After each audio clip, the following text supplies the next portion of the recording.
CBSE Maths 10th Mathsல exercise 1.1ல first sum express each number as a product of its prime factors அப்படின்னு question கேட்டிருக்காங்க. First some வந்து 140. First 140க்கு L division போட்டுக்கிறோம்.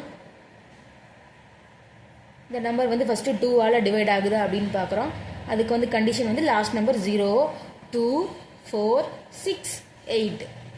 2ஆல் divisible ஆகிறதுக்கான chance last number வந்து 0ஆல் முடியணும், இல்லைனா 2, 4, 6, 8 இதால் முடிஞ்சிச்சுன்னா அந்த நம்பர் வந்து 2ஆல் டிவைட் ஆகும்னு அர்த்தம். அதனால் ஃபஸ்ட்டு 2ஆல் போடுறோம். 7 2s are 40, அப்புறம் 0 இருக்குங்காட்டி 0, அதுக்கப்புறம் மறுபடியும் 2ஆல் டிவைஸ் ஆகும், 2 போடுறோம்.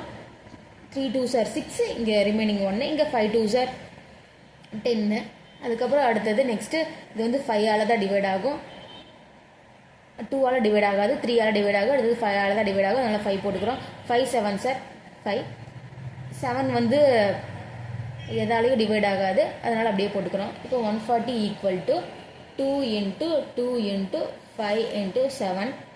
இப்போ 140யோட ஆன்சர் வந்து 2, இங்கேயும் ஒரு பவரில் 1 இருக்குது, இங்கேயும் பவர் இருக்குது. அப்போ ரெண்டையும் ஆட் பண்ணும்போது 2 the power of 2 into 5 into 7. Answer equal to 2 to the power of 2 into 5 into 7. இந்த ஆன்சர்.